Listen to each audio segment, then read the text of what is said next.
वाढणं कुठं आपण करत होता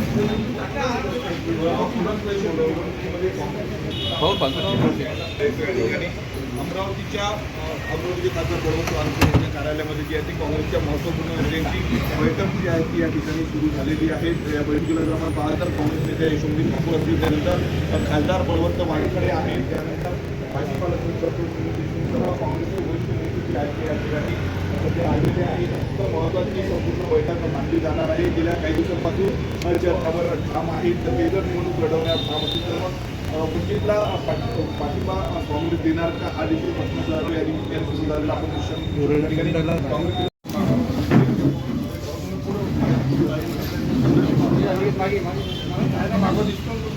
ग्रुपमध्ये घेऊन सगळ्या ग्रुपमध्ये घ्या एखाद्या नाही सोबत आहे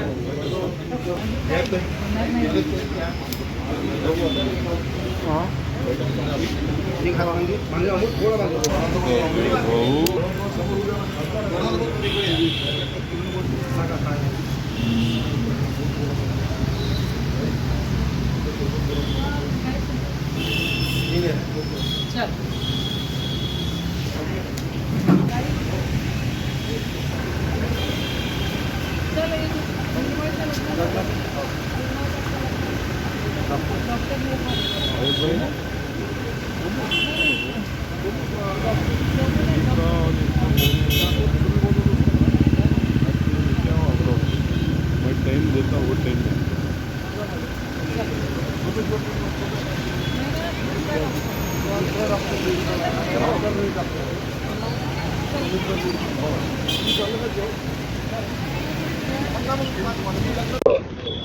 आता सर्व जिल्ह्यातील सर्व प्रमुख काँग्रेसच्या वरिष्ठ नेत्यांची आता बैठक झालेली आहे. बळवंतराव वानखेडे यांच्या कार्यालयात आणि असा सगळ्यांचा कल असा झालेला आहे की परवा निवडणूक आहे, तत्पूर्वी आपल्या सर्व नगरपालिकेतल्या पक्षनेत्यांना इथे बोलून घ्या आज संध्याकाळपर्यंत आणि काय ग्राउंड रियालिटी आहे तिथे, कारण की यांनी जे मोठ्या प्रमाणात वाटप केलेलं आहे त्याच्यामुळे त्या वाटपामुळे काय परिस्थिती निर्माण झालेली आहे ती परिस्थिती जाणून समजून घ्या आणि त्यांना आज बोलून सगळ्या नगरपालिकेतील काँग्रेसच्या पक्षनेत्यांसोबत बैठक घेऊन ग्राउंड रियालिटी त्या नगरपालिकेत काय आहे ती समजून घेऊन त्या समजल्यानंतर पुढचा निर्णय घ्या. कधीपर्यंत निर्णय होणार सर? आज संध्याकाळी 7 वाजता बोलवलं ना, 7 वाजेपर्यंत त्यांना बोलवलेलं आहे. मोठ्या प्रमाणात म्हणजे किती रुपयाचं वाटप केल्याचा आरोप होत आहे?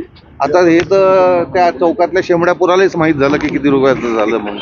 खरं सांगतो अशी परिस्थिती आहे की इतक्या उघडपणे आम्ही पण या निवडणुका लढवल्या, पण इतक्या उघडपणे सत्तेचा दुरुपयोग, पैशाचं वाटप आणि पैशाचा वाटप करताना जो मुजोरपणा हा कधीच पाहिला नाही आणि त्यामुळे या पद्धतीचं राजकारण अमरावती आपल्या महाराष्ट्रामध्ये रुजवायचा काम जे भारतीय जनता पक्ष करून राहिला आहे ते येणाऱ्या काळात अत्यंत धोकादायक आहे. लोकशाही ज्या डॉक्टर बाबासाहेब आंबेडकरांनी जी चौकट घालून दिलेली आहे लोकशाहीची, ती चौकट विस्कळीत करण्याचं काम भारतीय जनता पक्ष करत आहे आणि इतक्या उघडपणे घोडे बाजार आणि खरेदी विक्री हे करणं मला असं वाटते कोणत्याही सुबुद्ध लोकशाहीला मानणाऱ्या नागरिकाला हे पटणार नाही. तुमचे जे उमेदवार आहेत तुम्हाला मी सांगितलं की ही निवडणूक डिजिटल पद्धतीची नाही आहे. कालही मी त्यांना सांगितलं, आम्ही पण त्यांना समजून सांगितलं की निवडणूक उतरल्यानंतर ज्या गोष्टी करायच्या आहेत त्या गोष्टी करायची त्यांची तयारी असेल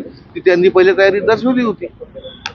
सर प्रदेशाध्यक्षांनी सांगितलं नाही असं आहे की 3-4 उमेदवार काँग्रेसला तिकीट मागून राहिले आणि त्याच्यातला त्या उमेदवाराला डावलून याला उमेदवारी दिली असा विषय नव्हता ना. एकच उमेदवार जो होता की ज्यांनी काँग्रेस पक्षाला उमेदवारीची मागणी केली होती. असं तर नाही की बा 3-4 लोक उमेदवार तिकीट मागून राहिले आणि त्यांच्यावर अन्याय करून याला आम्ही दिलेला आहे. आता त्या याच्यामध्ये एक उमेदवार जर नाही तर मग समजा या उमेदवाराला आम्ही तेव्हा ढकलून दिलं असतं, समजा ढकलून दिलं असतं तर ते तिथं निवडणूक बिनविरोध होऊन गेली असती. हो, भाजपने मॅनेज केलं का या उमेदवाराला असं वाटतं का तुम्हाला?